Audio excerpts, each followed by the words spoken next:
శ్రీమాత్రే నమ. జయ గురు దత్తాత్రేయ నమ. ఈ వీడియోలో మనం ఆగస్టు 1వ తారీఖు నుంచి 31వ తారీఖు మధ్యలో జరగబోయే పక్ష ఫలితాలు ధనుసు రాశి వారికి ఏ విధంగా ఉండబోతున్నాయి అన్న విషయాన్ని మనం ఈ వీడియోలో పరిశీలిద్దాం. మరి ఈ నెలలో ధనుసు రాశి వారి యొక్క గోచార గ్రహస్థితి పరిశీలించినప్పుడు తృతీయంలో శని, చతుర్థంలో రాహు, 6వ స్థానంలో కుజ గురులు, అష్టమంలో రవి, భాగ్యంలో బుధ శుక్రులు, దశమంలో కేతువు.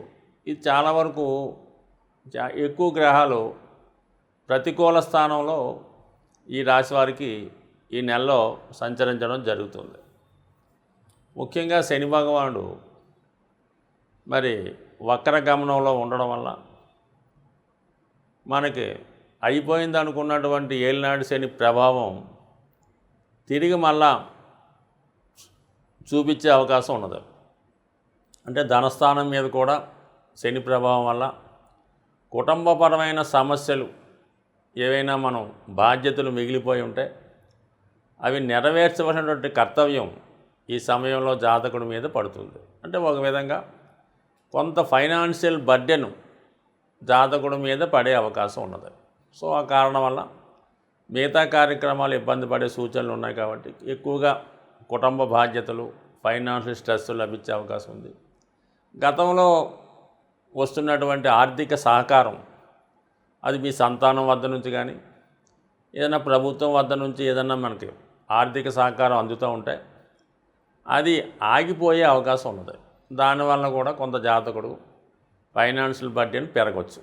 అయితే దానికి ప్రత్యామ్నాయంగా జాతకుడు అధికంగా శ్రమ పడవలసి ఉంటుంది. అలాగే శని వక్రించాడు కాబట్టి మరి అదనంగా పార్ట్ టైమో వేరే విధంగా ఏదైనా టెంపరీగా కష్టపడి చిన్న వ్యాపారం లాంటిదో మీడియేటర్గా వంటి చేసుకోవడం, దానివల్ల ఏంటంటే జరిగిన నష్టాన్ని పూడ్చుకునే విధంగా జరిగే అవకాశం ఉంది. మొత్తం మీద ఏంటంటే జాతకుడు గతంలో కన్నా ఎక్కువ శ్రమ పడవలసి ఉంటుంది.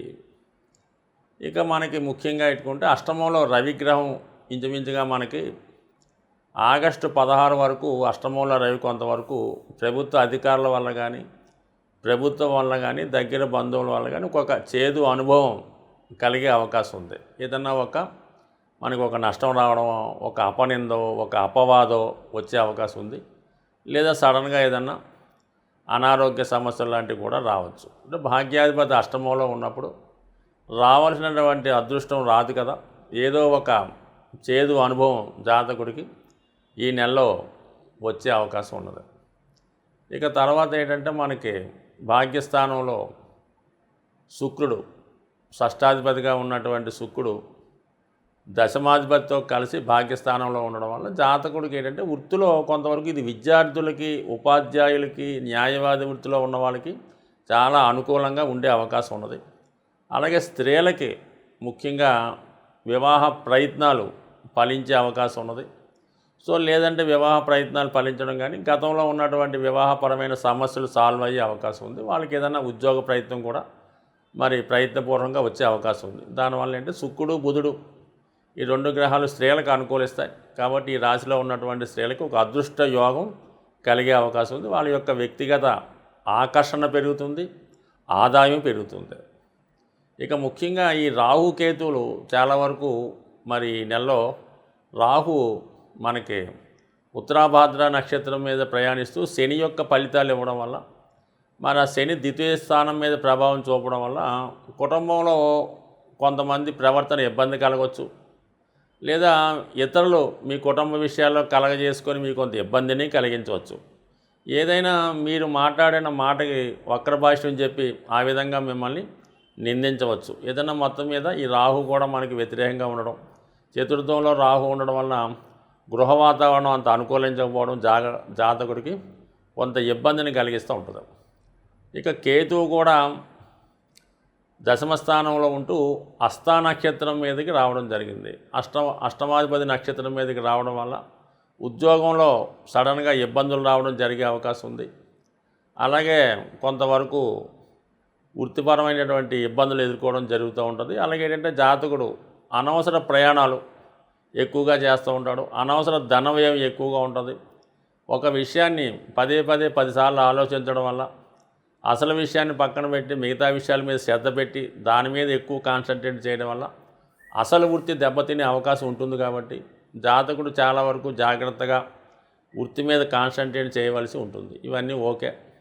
ముఖ్యంగా 6వ స్థానంలో కుజుడు, ఇది కొంతవరకు బాగుంది. పంచమ వ్యయాధిపతిగా ఉన్నటువంటి కుజుడు 6వ స్థానంలో ఉండడం వల్ల ఏదన్నా కొంతకాలంగా ఉన్నటువంటి రుణ బాధల నుంచి రుణ విముక్తి లభించే అవకాశం ఉంది. చిన్న చిన్న కోర్టు సమస్యలు కానీ ఆర్థిక లావాదేవీలు కానీ ఉంటే అవి ఖచ్చితంగా ఫైనలైజ్ అయ్యే అవకాశం ఉన్నది. అలాగే జాతకుడు ఏదైనా క్రీడారంగంలో కానీ ఉద్యోగం కొరకు ప్రయత్నం చేస్తున్నా, లేదంటే పోలీస్ డిపార్ట్మెంట్లో ప్రవేశం కొరకు చేస్తున్నా ఖచ్చితంగా విజయ అవకాశాలు ఎక్కువగా ఉన్నాయి. కుజుడు 6వ స్థానంలో ఉండడం వల్ల ఉద్యోగ ప్రయత్నాలు ఫలిస్తాయి. నిరుద్యోగులకు ఏదో ఒక మాదిరి ఉపాధి అవకాశాలు కూడా లభించే అవకాశం ఉంది.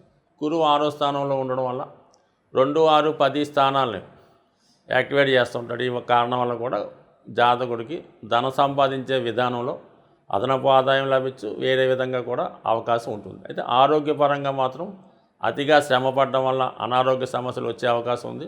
అలాగే అజీర్ణపరమైన సమస్యలు, అలాగే డయాబెటిక్ లాంటి వ్యాధులు ఉన్న వాళ్ళు కొంచెం జాగ్రత్తగా తీసుకుంటే మంచిది. యాజ్ ఇట్ ఈజ్గా మరి ప్రతినిత్యం సూర్య నమస్కారం చేసుకుంటే మంచిది. ఆగస్టు 16 తర్వాత ఏర్పడుతున్నటువంటి బుధాదిత్య యోగం, అలాగే భాగ్య రాజ్యాధిపతి యోగం కొంతవరకు ఆగస్టు 16 తర్వాత వృత్తిపరమైన సమస్యలు అధిగమించే అవకాశం ఉంది. అలాగే మీకు ఉద్యోగంలో ఉన్నటువంటి సమస్యలు కూడా ఆగస్టు 16 తర్వాత తగ్గిపోయే అవకాశం ఉంటుంది. ఏదైనా ఈ రాశివారు ఈ నెలంతా కూడా సూర్యభగవాన్ని ఆరాధన చేసుకోవడం, ఆదివారం నియమంగా ఉంటూ ఆదిత్య హృదయ పారాయణ వల్ల మంచి ఫలితాలు పొందే అవకాశం ఉంటుంది. సాధారణంగా ద్వాదశ రాశుల వారికి కూడా ఎక్కువ సమస్యలు అన్నది రుణ సమస్యలు ఎక్కువగా ఇబ్బంది పడడం జరుగుతూ ఉంటుంది. ఆ రుణ సమస్యల పరిష్కారానికి మరి ఈ నెలలో మీకు చాలా సక్సెస్ఫుల్గా 100కి 100% జరిగే రెమెడీ ఒకటి మీకు చెప్పడం జరుగుతుంది. అది జాగ్రత్తగా మీరు చేయడం వల్ల ఈ రుణ సమస్యల నుంచి బయటపడే మార్గం కనబడుతుంది. దానికి ఏం చేయాలంటే మీరు మంగళవారం రోజు సింధూరం, అంటే మామూలుగా ఒక మంచి సింధూరం ట్రై చేసుకోవాలి. మనకి మామూలు చిన్న చిన్న పూజా స్టోర్లో దొరికే కల్తీ సింధూరం కాకుండా కొద్దిగా ఫేమస్గా ఉన్నటువంటి దాంట్లో షాపుల్లో మంచి సింధూరం అన్నది లభిస్తూ ఉంటుంది. దానికి అంటే మనం చేయట్లేదు, ఆ టెంపుల్లో పూజారి గారికి ఇవ్వడం వల్ల ఆ సింధూరంకి మామూలుగా ఈ సంపంగి నూనె అని మల్లె నూనె అని బాగా మంచి స్మెల్ వచ్చే ఆయిల్స్ ఉంటాయి. దొరికితే చామంతి నూనె, లేదంటే మల్లె మొగ్గల నుంచి తయారు చేసిన నూనె, లేదంటే సంపంగి నూనె. అది కొంతవరకు కొంత ఖరీదైనా కూడా ఎంతైతే మరి ఆంజనేయ స్వామి యొక్క విగ్రహం ఉంటుందో ఆ విగ్రహానికి చక్కగా ఈ సింధూరం ఆ సుగంధ తైలం కలిపి మొత్తం లేపనంలా చేస్తారు. మనకి ఇక్కడ ఆంధ్ర తెలంగాణ ప్రాంతంలో అయితే దాన్ని అభిషేకం అంటారు. ఆ విధంగా సింధూరంతో ఈ తైలం కలిపి ఆంజనేయ స్వామి విగ్రహానికి సంపూర్ణంగా అలంకరించడం వల్ల, అలంకరించిన తర్వాత తమలపాకుల మాల స్వామికి అర్పించిన వల్ల ఖచ్చితంగా మీకు దాని తర్వాత ఏం చేయాలంటే మీరు అది ఆలయమైనా బయట ఉన్నటువంటి ఆంజనేయ స్వామి ఆలయమైనా 108 ప్రదక్షిణలు చేయవలసి ఉంటుంది. ఎలాగా? చాలా అతి వేగంగా ఆంజనేయ స్వామి ఎంత వేగంగా ప్రయాణిస్తాడో మీ యొక్క ఓపికను బట్టి 108 ప్రదక్షిణలు అతి శీఘ్రంగా చేయడం వల్ల మీలో ఒక శక్తి ఆవహించి రుణ సమస్యలు ఉన్న వాళ్ళకి రుణ సమస్యలు తీరే మార్గం కనబడుతుంది. అలాగే ఉద్యోగ ప్రయత్నం కూడా దీనివల్ల ఫలించే అవకాశం ఉన్నది. సో ఇది స్త్రీలకు కొంతవరకు ఇబ్బందికరంగా ఉంటే, స్త్రీలైతే పౌర్ణమి రోజు పొద్దున్న నుంచి సాయంకాలం దాకా ఉపవాసం ఉండగలిగిన వారు ఉపవాసం, లేని వాళ్ళు ఏదైనా ఫ్రూట్స్ లాంటివి తీసుకొని, మరి పౌర్ణమి నాడు వెన్నెల ఎక్కువగా ఉంటుంది కాబట్టి వెన్నెల అంటే చంద్రోదయం అయిన తర్వాత వీలైతే మీరు తెలుపు రంగు వస్త్రాలు, మామూలుగా ట్రెడిషనల్ వస్త్రాలు అవ్వచ్చు, మామూలుగా మీరు లోకల్గా వేసుకున్నటువంటి పంజాబీ డ్రెస్ లాంటిది కూడా అవ్వచ్చు, తెలుపు రంగు వస్త్రాలు ధరించి అమ్మవారికి పాయసం నైవేద్యంగా పెట్టాలన్నమాట. పాయసం నైవేద్యంగా పెట్టి అదే వెన్నెల్లో కానీ లేదంటే అమ్మవారి దగ్గర లలితా సహస్రనామాన్ని సంపూర్ణంగా పారాయణ చేసి ఆ యొక్క ప్రసాదాన్ని కేవలం మీ యొక్క కుటుంబ సభ్యులు మాత్రమే సేకరించడం వల్ల కూడా మరి మీకు వివాహ సమస్య ఉన్నా, రుణ సమస్యలు ఉన్నా కంపల్సరీగా మీకు దాని నుంచి బయటపడే మార్గం కనబడే అవకాశం ఉన్నది. సో ఇది ఒకటి వివరంగా చేయండి.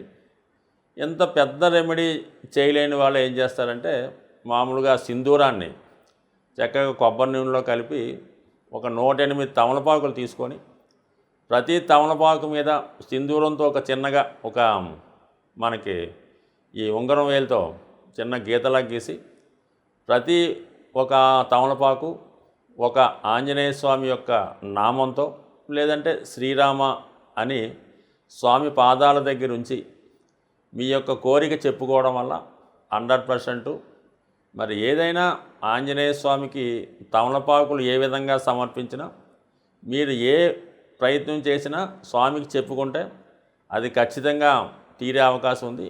అది ఒకటి న్యాయబద్ధంగా ఉండాలి తప్ప అన్యాయబద్ధంగా ఉంటే మాత్రం అది తిరిగి మీకే ప్రమాదం అయ్యే అవకాశం ఉంది. స్వస్తి.